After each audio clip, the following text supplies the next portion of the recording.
Latest programme కోసం bell icon ని click చేయండి. దేవుడి దీవెనని పొందండి. పవిత్రాత్మ తండ్రి దేవునికే మహిమ కలుగును గాక. ఆమేన్. ప్రియమైన దేవుని బిడ్డలారా, ప్రభు క్రీస్తు యొక్క మిత్రులారా, ఈరోజు మంగళవారం, జూన్ నెల 23వ తారీఖు. యేసయ్య ఈరోజు మనందరితో మాట్లాడుతున్నారు. పునీత మత్తయ్య గారు రాసిన శుభవార్త నుండి 7వ అధ్యాయము, వచనములు 6, 12, 14.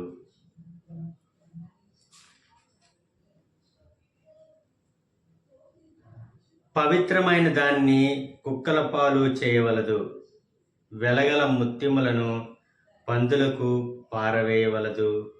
అవి కాళ్ళతో త్రొక్కి నీపై పడి నిన్ను చీల్చివేయును. అడుగుడు మీకు ఒసగబడును, వెదకుడు మీకు దొరుకును, తట్టుడు మీకు తెరవబడును.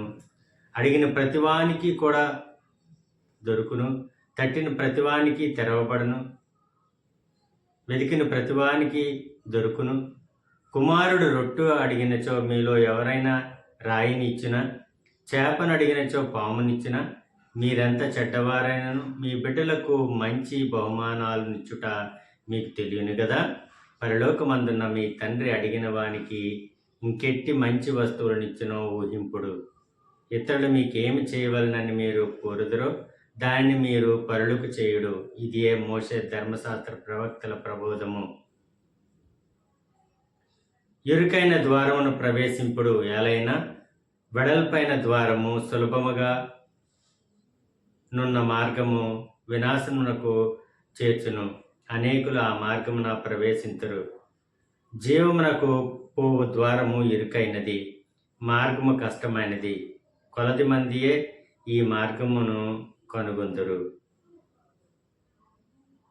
కపట ప్రవక్తలను గూర్చి జాగ్రత్త పడుడు.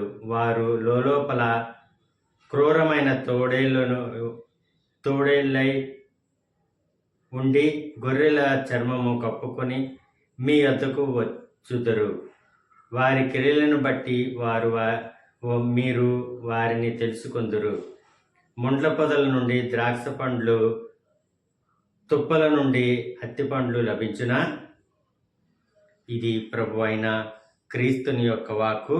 క్రీస్తు ప్రభువా, మీకు స్తుతి మహిమ కలుగునుగాక.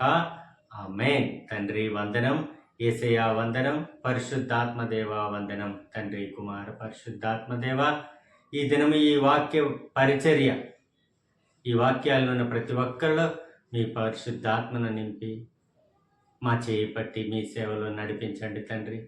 ఆయుర ఆరోగ్యాలు మాకు ప్రసాదించి మీ సేవలో మమ్మల్ని నడిపించమని బ్రతిమాలుతున్నాం అబ్బా తండ్రి. Amen, amen, amen. God bless you all. దేవుడు మేము దీవించును గాక. ఆమేన్.